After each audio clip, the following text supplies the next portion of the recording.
નમસ્તે ગુજરાત, કેમ છો? વશિષ્ઠની ડેડિકેટેડ નીટ એકેડમીના ઓનલાઈન પ્લેટફોર્મમાં તમારું હાર્દિક સ્વાગત છે. હું સંજય પટેલ. આજે તમને નીટ 2020 નું પેપર ફિઝિક્સનું સોલ્વ કરાવવાનો છું, જેમાં પાર્ટ 1 1 થી 23 એમસીક્યુ આજે જોઈશું આપણે. 24 થી 45 આપણે નેક્સ્ટ વીકની અંદર જોવાના છીએ. તો નીટ 2020 નું પેપર મિત્રો જોઈએ આપણે, પણ સાથે તમારે પણ સોલ્વ કરવું પડશે. તો નોટ અને બોલ પેન લઈ લેજો. જેમ જેમ ક્વેશ્ચન આવતા જાય એમ સોલ્વ કરજો. મિત્રો 2021 નું પેપર પણ તમે જોયું હશે. તો એઝ કમ્પેર 2021 2020 નું પેપર બહુ ઇઝી ને બહુ નાનું હતું. તો જોઈએ આપણે 2020 નું પેપર. તો વશિષ્ઠની ડેડિકેટેડ નીટ એકેડમીના ઓનલાઈન પ્લેટફોર્મમાં તમારું હાર્દિક સ્વાગત છે. ફિઝિક્સ 2020 નું નીટનું પેપર સોલ્વ કરવાનું છે. પાર્ટ 1 1 થી 23 એમસીક્યુ ચાલીએ. તો એક સ્થિર ઇલેક્ટ્રોનને v વોલ્ટના v સ્થિતિમાનના તફાવતથી પ્રવેગિત કરવામાં આવે છે. તો અહીંયા v વોલ્ટ આપણને આપ્યું છે, v સ્થિતિમાન તફાવતથી પ્રવેગિત કરવામાં આવે છે. જો ઇલેક્ટ્રોનની ડી બ્રોગલી તરંગ લંબાઈ 1.227 10⁻² નેનોમીટર છે, તો v સ્થિતિમાનનો તફાવત શોધવાનો છે આપણે. તો v સ્થિતિમાન તફાવત માટે થિયરી થઈ ગઈ ડી બ્રોગલી વાળી. તો ડી બ્રોગલી લેમ્ડા બરાબર h/p તમને ખબર જ છે. તમારી પાસે મિત્રો અહીંયા વિદ્યુત સ્થિતિમાન શોધવાનું કીધું છે, તો હવે વિદ્યુત સ્થિતિમાન લાવવું પડશે. h/p. જો અહીંયા વેગમાન, આપણી પાસે ડાયરેક્ટ વેગમાન અને વિદ્યુત સ્થિતિમાન વચ્ચેનો સંબંધ નથી. આપણી પાસે વિદ્યુત સ્થિતિમાન અને ઉર્જા વચ્ચેનો છે. તમને ખબર જ છે ઉર્જા 1/mv² બરાબર ev અથવા qv જે કેવું હોય. તો આ ઉર્જા છે, ગતિ ઉર્જા. તો ગતિ ઉર્જા હોય તો તમે લખી શકવાના. હવે p અને ગતિ ઉર્જા વચ્ચે સંબંધ છે આપણી પાસે. ગતિ ઉર્જા બરાબર p²/2m યાદ છે. અને ગતિ ઉર્જાની જગ્યા પર તમે ev0 લખી શકો કે નહીં? તો p ની જગ્યા પર શું થઈ ગયું? સામે જાય વર્ગમૂળમાં થઈ જાય 2m ev0. તો અહીંયા લખી શકો લેમ્ડા બરાબર h/ વર્ગમૂળની અંદર 2m ev0. આપણી પાસે ડી બ્રોગલી તરંગ લંબાઈ છે, નેનોમીટરમાં છે. તો મીટરમાં લેવા માટે 10⁻⁹. h ની વેલ્યુ તમને ખબર. ઇલેક્ટ્રોન છે અહીંયા, તો ઇલેક્ટ્રોનનું દળ. ઇલેક્ટ્રોન છે તો ઇલેક્ટ્રોનનું દળ લેવાનું. વીજભાર ખબર છે. તો પહેલા વીજને કરતા બનાવવા માટે બંને બાજુ વર્ગ કરી દો. લેમ્ડા² બરાબર h², વર્ગમૂળ કેન્સલ થઈ જાય 2m ev0. તો v0 = h² છેદમાં 2m e લેમ્ડા². h કિંમત મૂકો. ઇલેક્ટ્રોનનું દળ, વીજભાર 1.6 10⁻⁹. દળ ખબર છે ને 9.1 10⁻31. લેમ્ડાની કિંમત 1.227 -2 અને -9 -11. કિંમત મૂકશો તમને આન્સર મળશે. કેટલો મળશે આન્સર? તો આન્સર મળશે તમને 10⁴ વોલ્ટ જેટલો. સાદું તમે જાતે આપી શકો છો. બહુ ઈઝી છે. આગળ જઈએ. હવા માધ્યમ ધરાવતા એક સમાંતર બાજુ કેપેસિટરનો કેપેસિટન્સ 6 માઇક્રોફેરાડે જ્યારે શૂન્ય અવકાશ હોય ત્યારે 6 માઇક્રોફેરાડે છે. હવે શું કહે છે? એક ડાઇલેક્ટ્રિક માધ્યમ ઉમેરતા આ કેપેસિટન્સ 30 થઈ જાય. નવું કેપેસિટન્સ ડાઇલેક્ટ્રિકમાં નાખ્યા પછી, તો ડાઇલેક્ટ્રિક નાખ્યા પછી કેપેસિટન્સ કે ગણું થઈ જાય. તમને ખબર જ છે. તો આ આપ્યું છે આપણને 30 માઇક્રો કે. આ C0 આપ્યું છે 6. તો k બરાબર 5 થઈ જાય કે નહીં? તો શોધવાનું છે માધ્યમની પરમિટિવિટી. માધ્યમની પરમિટિવિટી, જે માધ્યમ તમે ડાઇલેક્ટ્રિક નાખેલું છે એ માધ્યમની.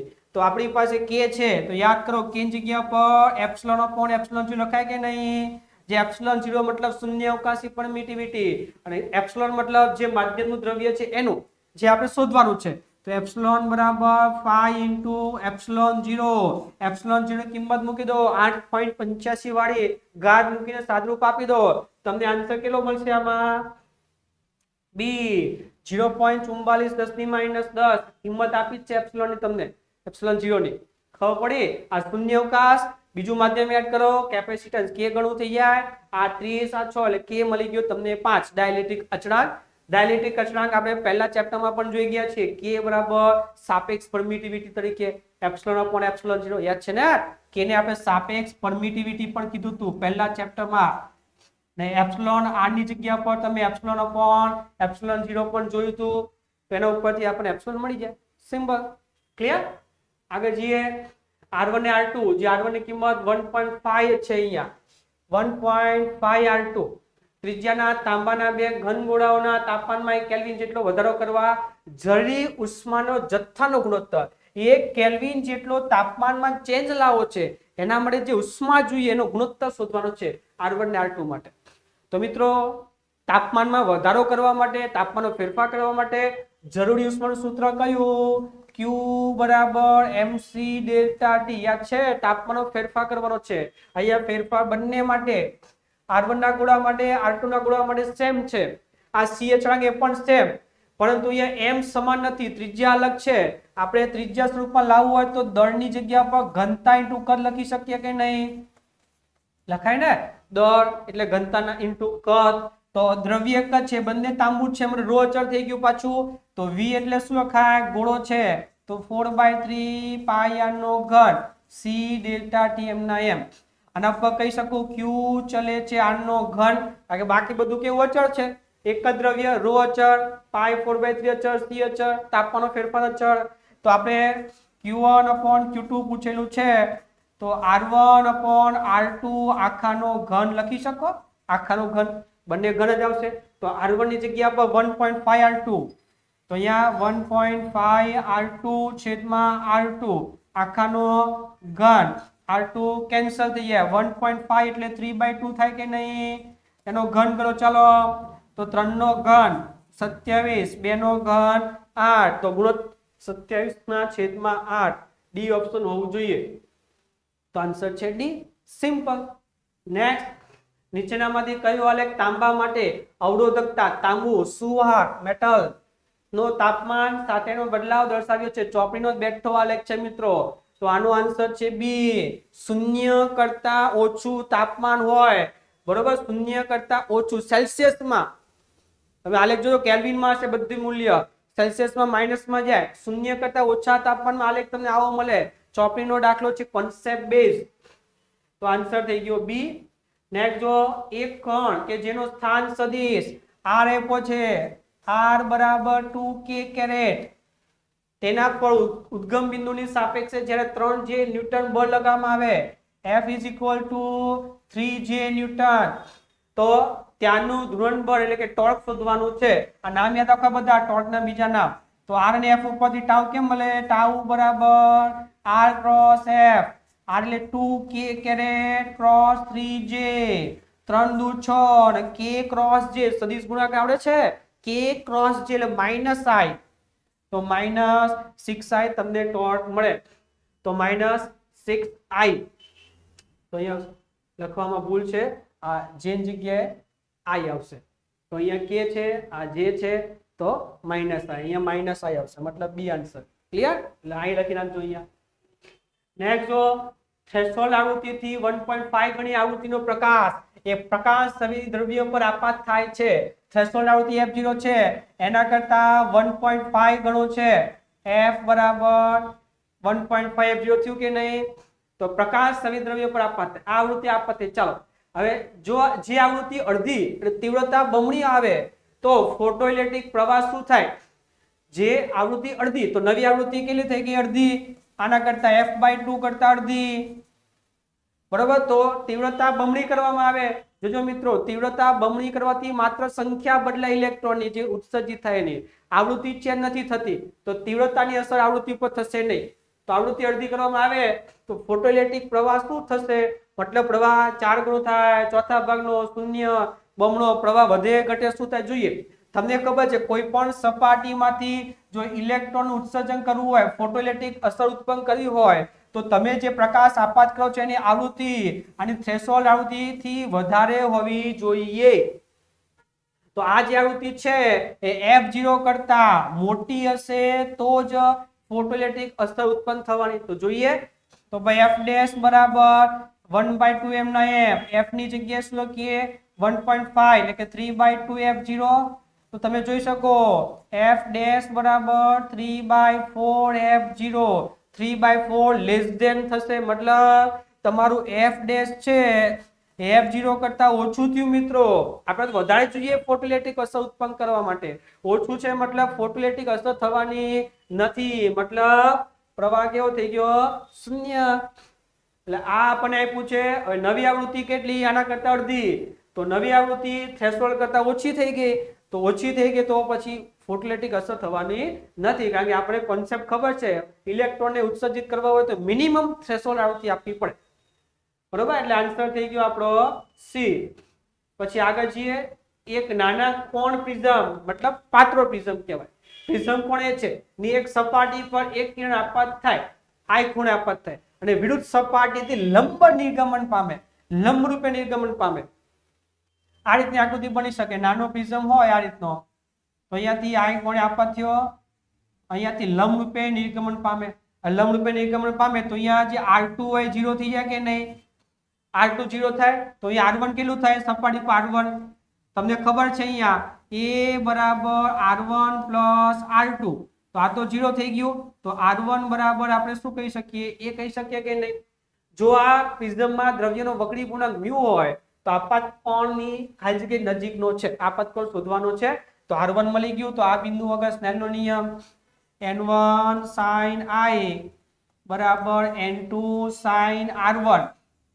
નાનો પ્રિઝમ છે, નાના પ્રિઝમ હોય તો ખૂણા નાના જોવાના છે, તો sin I ની જગ્યા I, sin R1 ની જગ્યા R1 લખી શકીએ આપણે. અને 12 માધ્યમ હવા એટલે 1 into sin I ની જગ્યા I, બીજું માધ્યમ વક્રી પૂર્ણાંક આપ્યું છે μ અને sin R1 ની જગ્યા R1, કારણ બંને પાત્રો પ્રિઝમ છે તો બંને ખૂણા કેવા હોવાના? નાના હોવાના. તો I બરાબર μ, R1 તમને આપ્યું છે A, તો આપાત કોણ થઈ ગયું μ into A, મતલબ બી આન્સર આવો જોઈએ. તો બી આન્સર ક્લિયર, બહુ સિમ્પલ છે આ તો. આઠમો, એક પરિમાણીય વાયુની સરેરાશ ઉષ્મા ઉર્જા ખાલી જગ્યા છે 1 ડાયમેન્શન. 1 ડાયમેન્શનમાં મુક્તદાન અંશો કેટલા હોય મિત્રો? 3. તમને ખબર છે જો એક મુક્તદાન અંશો હોય તો ગતિ ઉર્જા તમારી કેટલી થાય? 1/2 kBT થાય. યાદ છે? તો હવે 3 મુક્તદાન અંશો હોય તો 3 થઈ જાય, તો ઉર્જા કેટલી થઈ ગઈ? 3/2 kBT, જ્યાં kB એ તો બોલ્ટ્ઝમેનનો અચળાંક ને T તાપમાન. તો આન્સર થઈ ગયો 3/2 A. સિમ્પલ. એક હોય મુક્તદાન અંશો તો 1/2 kBT. હવે 3 છે, 1 ડાયમેન્શન કીધું છે એટલે F બરાબર 3, તો 3 વડે ગુણી દો તો 3/2 kBT આન્સર, એટલે આન્સર A. આગળ જોઈએ નવમો, અવગણીય દ્રવ્યમાન ધરાવતા 1 મીટર લંબાઈના એક જળ સળિયાના બે છેડા પર અનુક્રમે 5 અને 10 kg દ્રવ્યમાનના કણો જોડેલા છે. તો કે સળિયો છે, સળિયા લંબાઈ છે આપણી પાસે 1 મીટર, આ બાજુ એક 5 kg નો પદાર્થ છે, આ બાજુ 10 kg નો એક પદાર્થ છે. 5 kg ના કણથી આ તંત્રનું દ્રવ્યમાન કેન્દ્ર કેટલું છે? તો આપણે ભણી ગયેલા છીએ જે બિંદુથી આપણે દ્રવ્યમાન કેન્દ્રનું અંતર માપેલું હોય એ બિંદુને ઉગમ બિંદુ પર હંમેશા લઈ લેવાનું. તો આપણે 5 kg અંતર માપવું છે તો આને ઉગમ બિંદુ આગળ લઈ લો. જેવું તમે આને ઉગમ બિંદુ ઉપર લેશો એટલે ઓટોમેટિકલી આનું અંતર શું થશે? x અક્ષ ઉપર 1, y અક્ષ ઉપર 0. 1 થઈ જાય ને અંતર, આ ઉગમ બિંદુ ઉપર હોય એટલે ટોટલ અંતર 1 છે. એટલે તો બસ દ્રવ્યમાન કેન્દ્રનું સૂત્ર xcm બરાબર m1, 1 ડાયમેન્શન છે, સદિશ લખવાની જરૂર નથી, m1 x1 m2 x2 છેદમાં m1 પ્લસ m2.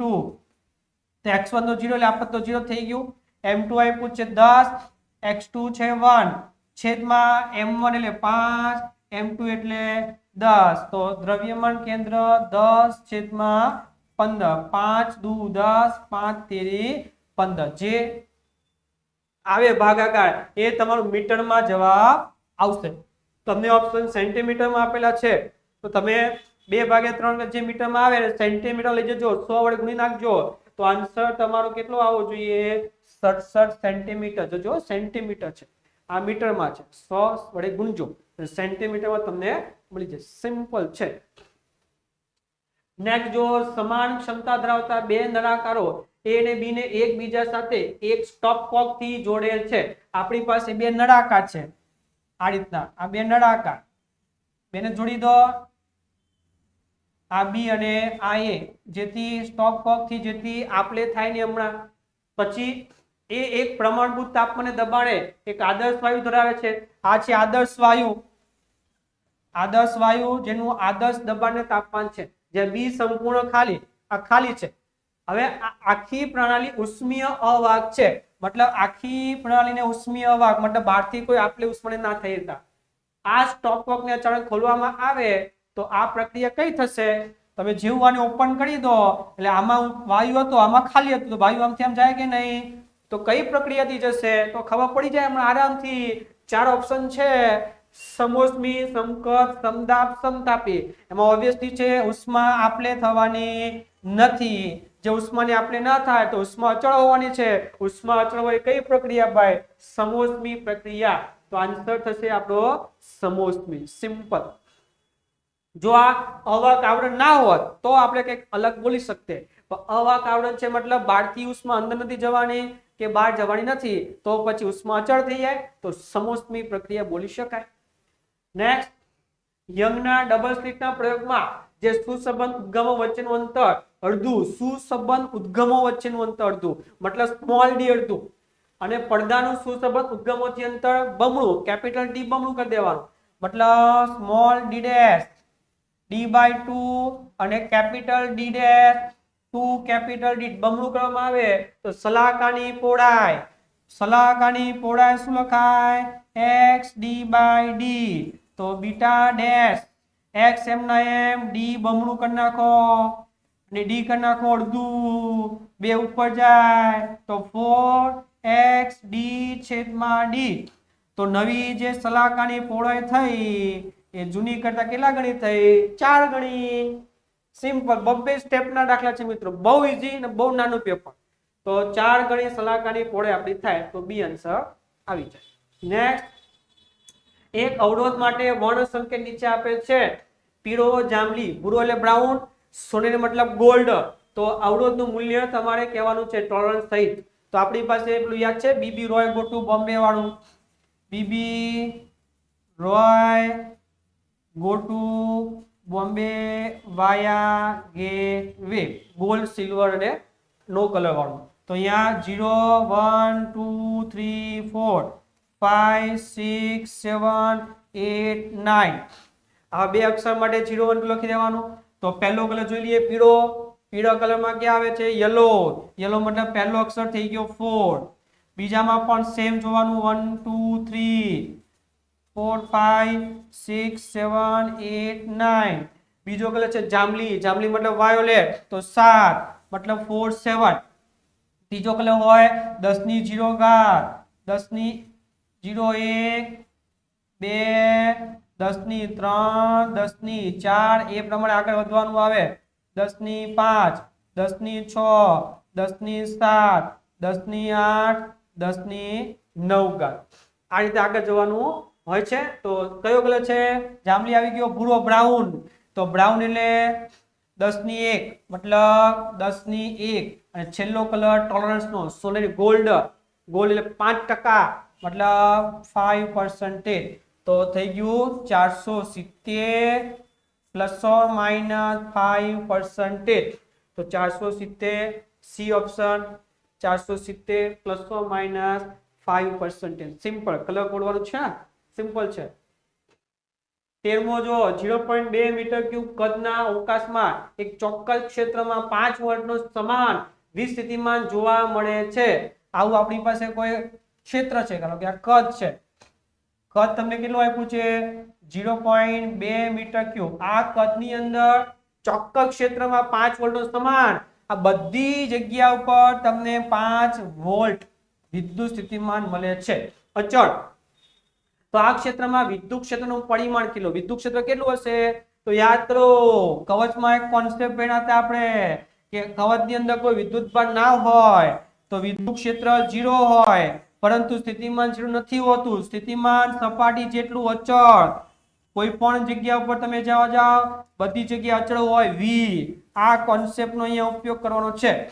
અહીંયા v અચળ છે બધી જગ્યાએ, મતલબ વિદ્યુતભાર અંદર નથી તો જ v અચળ હોય ને, કે જો વિદ્યુતભાર હોત તો v અચળ ના હોત.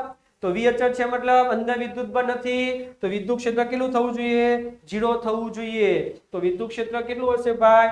0. અહીંયા આ શબ્દ પર ખાસ ફોકસ કરજો. વી સ્થિતિમાન કેવું મળે છે? સમાન અચળ મળે છે. અચળ છે મતલબ અંદર વિદ્યુતભાર નથી બધી જગ્યા પર, તો તમે કહી શકો વિદ્યુત ક્ષેત્ર 0 થઈ જાય. તો ઓપ્શન થઈ ગયો આપણો ડી. ક્લિયર? આગળ જો અવરોધના ઋણ તાપમાન ગુણાંક ધરાવતા હોય તેવા ધન પદાર્થો કયા છે? જેમાં અવરોધકતા ગુણાંક આલ્ફા માઇનસમાં આવે આ પણ ચોપડીના કોન્સેપ્ચ્યુઅલ છે, કોષ્ટક છે આપણી પાસે, જેમાં માઇનસ કઈ કઈ જગ્યામાં આવે તો જે ધાતુ હોય સુવાહક હોય એમાં પ્લસ આવે અને જે અવાહક અને અર્ધવાહક હોય એમાં આલ્ફા માઇનસ આવે, માત્ર સુવાહકમાં પ્લસ, અર્ધવાહક ને અવાહકમાં માઇનસ. તો ચોપડીનો જ MCQ થયો, સી ઓપ્શન. આગળ જો 15મો 20 સેન્ટીમીટર સ્ક્વેર ક્ષેત્રફળ ધરાવતી એક અપરાવર્તી સપાટી પર 20 વોટ પ્રતિ સેન્ટીમીટર સ્ક્વેર સરેરાશ ફ્લક્સ ધરાવતો, સરેરાશ ફ્લક્સ એકમ ઉપરથી ખબર પડે અને તીવ્રતા બોલાય, તીવ્રતા I બરાબર 20 વોટ પ્રતિ સેન્ટીમીટર સ્ક્વેર અને ક્ષેત્રફળ તમારી પાસે 20 સેન્ટીમીટર સ્ક્વેર છે. મીટરમાં લેવાની જરૂર નહીં પડશે આપણને. લંબરૂપે આપાત થાય છે તો 1 મિનિટ સમય t બરાબર 1 મિનિટ મતલબ 60 સેકન્ડ થઈ ગયું. માં આ સપાટી દ્વારા પ્રાપ્ત થતી ઉર્જા, તીવ્રતા છે ઉર્જા, યાદ કરો સૂત્ર EM વેવ I બરાબર E છેદમાં AT. યાદ છે તીવ્રતાની વ્યાખ્યા? તો આના ઉપરથી ઉર્જા શોધવાની છે તો E બરાબર I A into T E. જોજો I શેમાં છે 20 વોટ પ્રતિ સેન્ટીમીટર ક્યુબ, ક્ષેત્રફળ કેટલું છે 20 સેન્ટીમીટર સ્ક્વેર, સોરી સ્ક્વેર છે ક્યુબ નથી, ટી આપ્યું છે 60 સેકન્ડ. આને મીટરમાં લઈ જશો, આને લઈ જશો, ઉડી જવાનું છે કેન્સર, એટલે મીટરમાં લઈ ગયા નથી, નકે લઈ જવું પડે. તો સિમ્પલ ખાલી ગુણાકાર કરો. ચલો 20 20 60, 6 ચોક 24, 10 ની 3 થશે ને, અહીંયા 3 મીંડા છે તો કે નહીં, વોટ ઇન્ટુ સેકન્ડ, તો 24 10 ની 3, બી આન્સર તમારો આવશે. બી આન્સર સિમ્પલ જ છે ને, આ સૂત્ર બેઝ જ છે આખું પેપર. નેક્સ્ટ એક ટૂંકા વિદ્યુત દ્વિધ્રુવીયતા, દ્વિધ્રુવીય ચાક માત્રા, દ્વિધ્રુવીય ચાક માત્રા મતલબ ડાયપોલ મોમેન્ટ, જેને આપણે પી કહીએ છીએ. પી આવ્યું છે 16 10 ની -9 કુલમ ઇન્ટુ મીટર છે. આ દ્વિધ્રુવીયના અક્ષ સાથે 60 નો ખૂણો બનાવતી, થીટા બરાબર 60 ડિગ્રી. એક રેખા પર આ દ્વિધ્રુવીયના કેન્દ્રથી 0.6 મીટર અંતરે, r બરાબર 0.6 મીટર અંતરે રહેલ એક બિંદુ પર આ દ્વિધ્રુવીયના કારણે લાગતું વિદ્યુત સ્થિતિમાન, ડાયપોલ વડે લાગતું વિદ્યુત સ્થિતિમાન યાદ હોય તો થિયરી આપણે જોઈ ગયા છીએ. અક્ષ ઉપર, વિષુવ અક્ષ ઉપર, સાથે સાથે આપણે કોઈ કોમન બિંદુ હોય એના માટે પણ જોઈ ગયા છે. કોમન બિંદુ માટે વિદ્યુત સ્થિતિમાનનું સૂત્ર V બરાબર KP cos થીટા છેદમાં r સ્ક્વેર. યાદ છે આવું કઈ? તો K એટલે 9 10 ની 9. ચલો P કેટલું છે આપણી પાસે 16 ગુણ્યા 10 ની -9 અને ઇન્ટુ cos થીટા છે 60, cos 60 ના છેદમાં r સ્ક્વેર, r એટલે 0.6 આખાનો વર્ગ. હવે સાદરૂપ તમારે આપવું પડશે જાત. આ બધાનું સાદરૂપ આપશો તમે તો જવાબ તમારો કેટલો આવશે 200 વોલ્ટ જેટલો આવશે. ભાગાકાર એવું કરી નાખશો ને તમે, આરામથી થઈ જશે, વાંધો આવશે નહીં. તો આ રીતે તમારે સિમ્પલ સૂત્ર મૂકવાનું હતું ખાલી. આગળ જઈએ 17મો MCQ. કોઈ એક તારામાંથી 600 નેનોમીટર તરંગ લંબાઈનો પ્રકાશ આવે છે તેમ ધારો. 2 મીટર વ્યાસના ઓબ્જેક્ટિવ ધરાવતા ટેલિસ્કોપની વિભેદન સીમા, ટેલિસ્કોપની રિઝોલ્વિંગ પાવર કયું સૂત્ર હતું 1.22 લેમ્ડાના છેદમાં d. લેમ્ડા તરંગ લંબાઈ, d એટલે વ્યાસ, બંને આપ્યું છે, સિમ્પલ છે. તો 1.22 લેમ્ડા કેટલું આપ્યું છે 600 નેનોમીટર 10 ની -9 છેદમાં વ્યાસ કેટલો છે 2 મીટર. ખાલી ભાગાકાર કરવાનો છે તમારે, તો ભાગાકાર તમે કરશો તો જવાબ તમને મળી જશે 3.66 10 ની -7. ક્લિયર? સૂત્ર છે ખાલી. આગળ જઈએ 18મો MCQ. 10 સેન્ટીમીટર ત્રિજ્યાનો એક ગોળીય વાહક સમાન રીતે વિતરિત 3.2 10 ની -7 કુલમ વીજભાર ધરાવે છે. ત્રિજ્યા કેટલી છે 10. ધારો કે આપણો આ ગોળીય ભાગ છે, ત્રિજ્યા કેટલી છે આની r બરાબર 10 સેન્ટીમીટરમાં છે. એમાં સમાન રીતે વિદ્યુતભાર વિતરિત છે q બરાબર 3.2 10 ની -7 કુલમ. આ ગોળાના કેન્દ્રથી 15 સેન્ટીમીટર અંતરે આવેલા બિંદુ આગળ વિદ્યુત ક્ષેત્રનું મૂલ્ય શોધવાનું છે.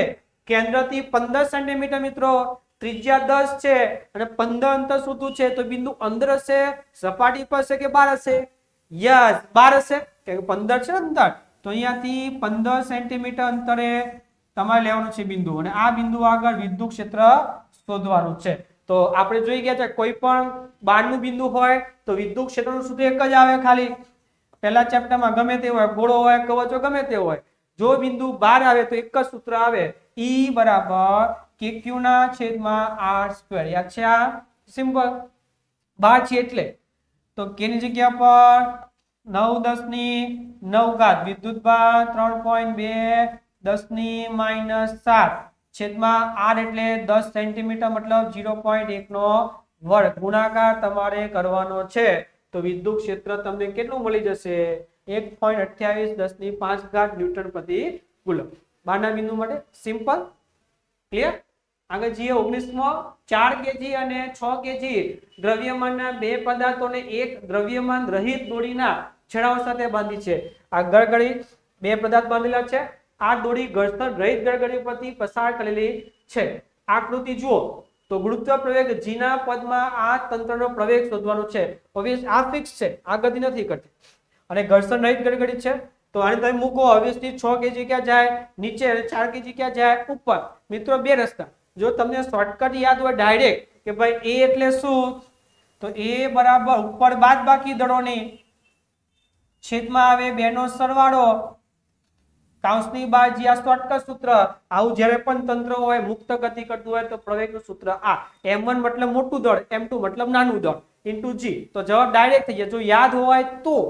તો અહીંયા જો M1 ની કિંમત 6, M2 ની કિંમત 4, તો 6 - 4 એટલે કેટલું થાય? 2 છેદમાં 6 + 4 મતલબ 10 ઇન્ટુ G. આપણે G ના પદમાં જવાબ લાવવાનો છે તો જવાબ આવી જાય G/5. તો આન્સર તો G/5. પણ ધારો કે તમને સૂત્ર નથી આવડતું આ, તો પછી ફ્રી બોડી ડાયાગ્રામ ઉપરથી બે સમીકરણ બનાવો. જો આના માટે mg ક્યાં લાગે? નીચે. તણાવ ક્યાં લાગે? ઉપર. કઈ બાજુ જાય? નીચે તરફ જાય પ્રવેગ A થી. તો સમીકરણ પહેલું શું બને? mg - t બરાબર ma. તો m ની કિંમત 6 મૂકી દો, g ની કિંમત 10 મૂકો. આ 60 તો પહેલા g ની કિંમત વાંધો ચાલો -t બરાબર 6a. હવે આમાં બનાવો. આમાં 4 કેજી છે, 4 કેજી માં 40, તણાવ બળ T જશે ક્યાં? ઉપર. તો બીજું સમીકરણ T - 40 બરાબર 4a. આ બે સમીકરણ બે અચળાંક છે, ઉકેલો તો તમને T અને A મળી જશે. T પ્રવેગ આવશે એમાં G ની કિંમત મૂકીને સાદુરૂપ આપી દેજો એટલે G/5 તમને આન્સર મળી જશે. આ બીજી મેથડ. બંનેના FPD બે સમીકરણ ઉકેલો એટલે પ્રવેગ મળી જાય. અને આ સિમ્પલ શોર્ટકટ.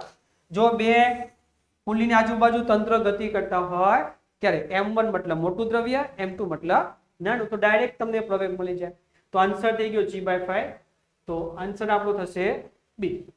આગળ જઈએ તો તમે મિત્રો જોયા હશે 19 MCQ થયા આપણા. બહુ ઈઝી અને નાનું પેપર છે 2020 નું, જાતે પણ થઈ શકે. હવે સરળ આવર્ત ગતિ કરતા એક કણના સ્થાનાંતર અને પ્રવેગ વચ્ચેનો કડા તફાવત તમારે શોધવાનું છે.